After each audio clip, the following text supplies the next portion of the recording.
Hello friends, అందరికీ నమస్కారం అండి. నా ఛానల్ ముందుకు చూస్తున్నట్లయితే ప్లీజ్ లైక్ చేసి, షేర్ చేసి, సబ్స్క్రైబ్ చేసుకోండి. మీ సపోర్ట్ నాకు అందించండి. నా ప్రియమైన శ్రీవారు నెమ్మదిగా నడుచుకుంటూ ఐశ్వర్య ఆ పరద దగ్గరికి వచ్చింది. ఇంకొద్ది క్షణాల్లో కర్టెన్ మీద పడుతుంది అనగా అంతలో అక్కడికి కార్తీక్ వచ్చాడు. ఏ ఐశ్వర్య, నువ్వేం చేస్తున్నావు ఇక్కడ? అక్కడ ఫోటో సెషన్ స్టార్ట్ అయ్యింది. వచ్చి నువ్వు కూడా మాతో జాయిన్ అవ్వు. నువ్వేదో కారణం చెప్పి తప్పించుకోకు అని అన్నాడు కార్తీక్. సరే, నేను వస్తాను, నువ్వు వెళ్ళు అని కార్తీక్తో చెప్పింది ఐశ్వర్య. ఆమె అక్కడి నుంచి వెళ్ళిపోయింది. జస్ట్ మిస్ వారిని కనుక చూసి ఉంటే గౌతమ్ పరిస్థితి ఏమిటి? సుధీర్ని సడన్గా వాళ్ళు ఉన్న ఆ ప్లేస్ డేంజర్ అని గుర్తించి ఇంకా చాలు గౌతమ్, మనల్ని ఎవరైనా చూస్తే ఇంకా బాగోదు అని గౌతమ్తో చెప్పింది శృతి. అయితే నాకు నువ్వు కావాలి, నాకు నువ్వు ఇప్పుడే కావాలి అని అడిగాడు గౌతమ్. గౌతమ్, మన ఫ్రెండ్ పెళ్లి రిసెప్షన్కి వచ్చాం. మనల్ని ఇక్కడ ఎవరైనా చూస్తే ఏమనుకుంటారు?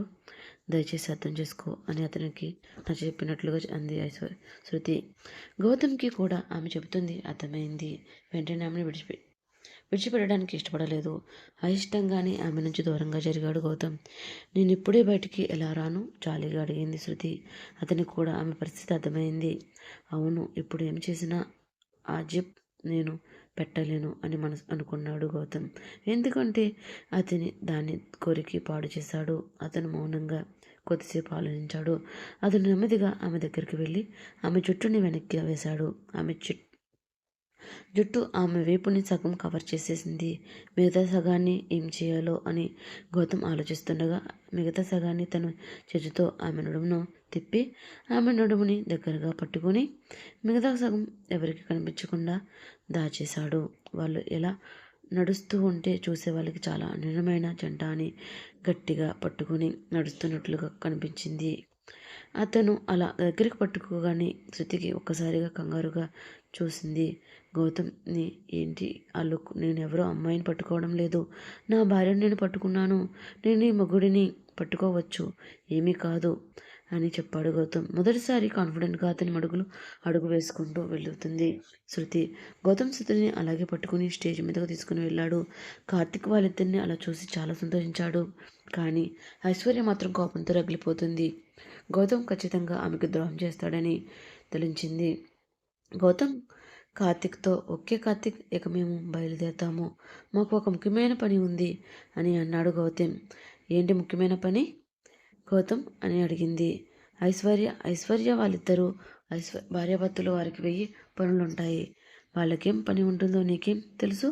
ఓకే గౌతమ్, బాయ్, ఎంజాయ్ అని అన్నాడు కార్తిక్. అంతమంది ముందు ఐశ్వర్య వాళ్ళని ఏమీ అనలేకపోయింది. వాళ్ళిద్దరి వైపు తీక్షణంగా చూస్తూ నిలబడిపోయింది. గౌతమ్ వెళ్లే ముందు ఒక ఫోటో అని అన్నాడు కార్తిక్. ఓకే అని అందరూ గ్రూప్ ఫోటో కోసం నిలబడ్డారు.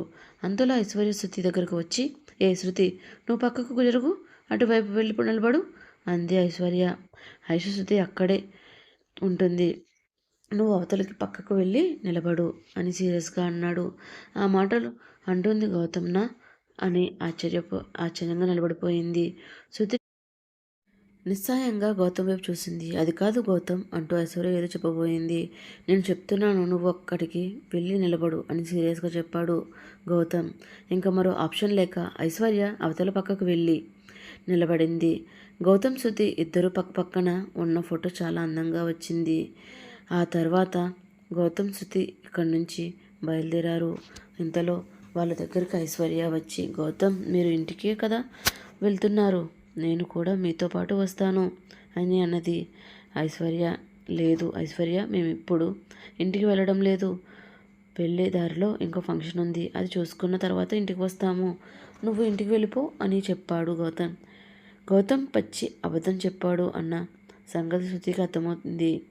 అవునా, ఏ ఫంక్షన్? నీకు తెలిసిన వాళ్ళందరూ నాకు తెలుసు కదా, మీ వాళ్ళు నన్ను ఎందుకు పిలవలేదు అని అనుమానంగా అడిగింది ఐశ్వర్య. లేదు ఐశ్వర్య, వాళ్ళెవరో నీకు తెలియదు, అతను నా కొత్త క్లయింట్, మమ్మల్ని రమ్మని ఇన్వైట్ చేశాడు, మేము అక్కడికి వెళ్తున్నాము, నువ్వు డ్రైవర్ని తీసుకొని వచ్చావు కదా, నువ్వు డైరెక్ట్గా ఇంటికి వెళ్ళిపో అని చెప్పాడు. ఒక్క నిమిషం కూడా అక్కడ ఉండకుండా శృతిని తీసుకుని కార్ దగ్గరికి వచ్చాడు గౌతమ్. ఒక నిమిషం ఆగు, ఎవరు నీకు చూడడానికి వెళ్తున్నాము ఫంక్షన్ ఏంటి? ఏ డ్రెస్తో నేను ఎలా రాగలను? ప్లీజ్ మనం ఇంటికి వెళ్ళిపోదాం అంది శృతి. ఆమె ఎలా అనగానే గౌతమ్ సడన్ బ్రేక్ వేశాడు. ఆ అర్ధరాత్రి సమయంలో ఆ రోడ్డుపై ఎవరూ లేరు. అతను ఎప్పుడో ఎందుకు కారు ఆపాడో, నేను ఏమైనా తప్పుగా మాట్లాడానా అన్న ఆలోచనలో పడింది శృతి. డ్రెస్ ఎక్కడ పడిపోతుంది ఏమో అన్న భయంతో కూర్చున్న శృతిని ఒక్కసారి పరిశీలనగా చూసి కారు గెస్ట్ హౌస్లో వైపుకి పోనిచ్చాడు. గౌతమ్ శృతి ఫస్ట్ టైం అతని గెస్ట్ హౌస్కి వచ్చింది. ఆ గెస్ట్ హౌస్ కూడా వాళ్ళ ఇల్లు అలాగే చాలా పెద్దగా ఉంది. ఎక్కడికి ఎందుకు తీసుకొచ్చావు గౌతమ్? అది ఇది అన్నావు కదా అన్నది శృతి. మౌనం. కాసేపు అక్కడే ఉందాం అన్నాడు గౌతమ్. ఇప్పుడు మనం ఇంటికి వెళ్ళిపోతే బాగుండేది కదా అన్నది శృతి. అక్కడ ఐశ్వర్య ఉంటుంది. అందుకే ఏదో చెప్పబోయి గౌతమ్ మధ్యలోనే తన మాట ఆపేశాడు.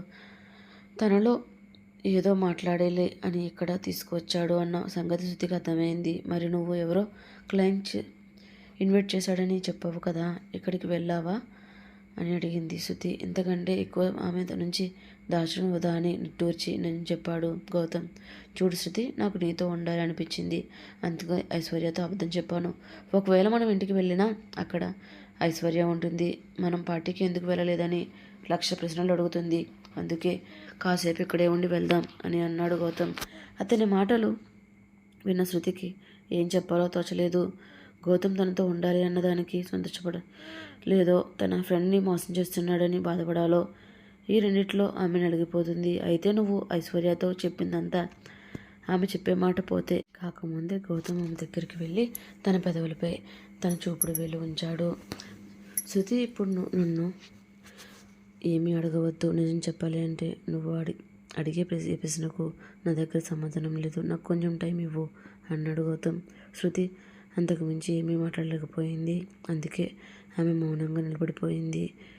నువ్వు వేసుకునే డ్రెస్సులు ఇక్కడ ఏమీ లేవు. నా రూమ్లో నా డ్రెస్సులు ఉన్నాయి. వాటిలో నీకు ఏదైనా సరిపోతే అది వేసుకోపో అన్నాడు గౌతమ్. శృతి అతను చెప్పింది విని తల ఊపుతూ గౌతమ్ చూపించిన గదిలోకి వెళ్ళింది.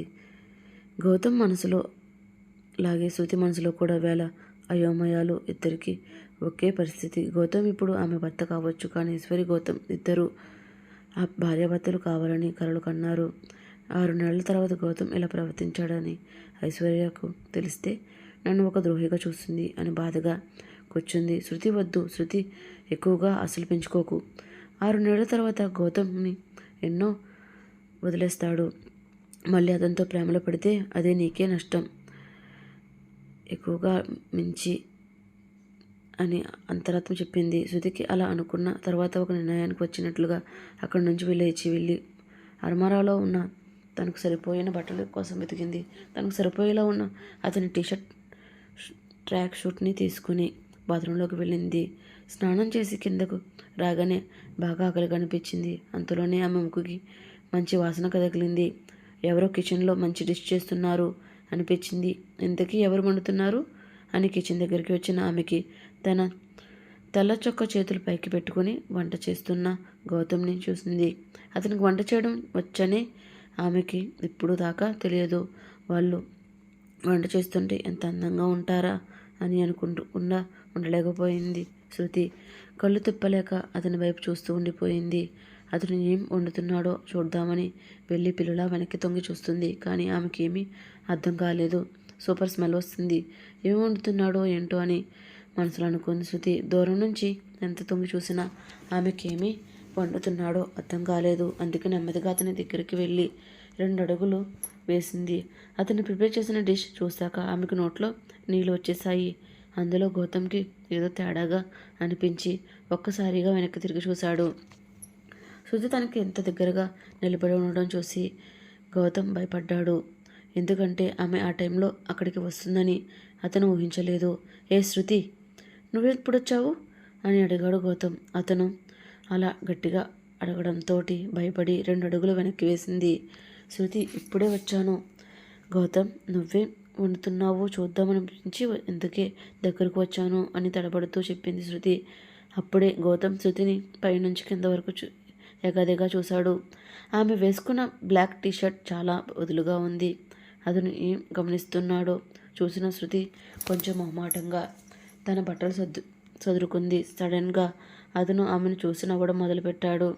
ఇప్పుడు ఎందుకు నన్ను చూసి నవ్వుతున్నావు అని శృతి అయోమయంగా అడిగింది.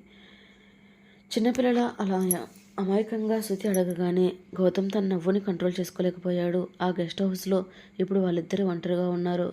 ఈ ఒంటరితనం వాళ్ళని దగ్గరికి చేస్తుందా? తన మనసులో ఉన్న అమ్ము శృతిలు ఇద్దరు ఒకటే అని తెలుసుకోగలుగుతాడా? అమ్ము తన పక్కనే ఉంది అన్న సంగతి గౌతమ్కి అర్థమవుతుందా?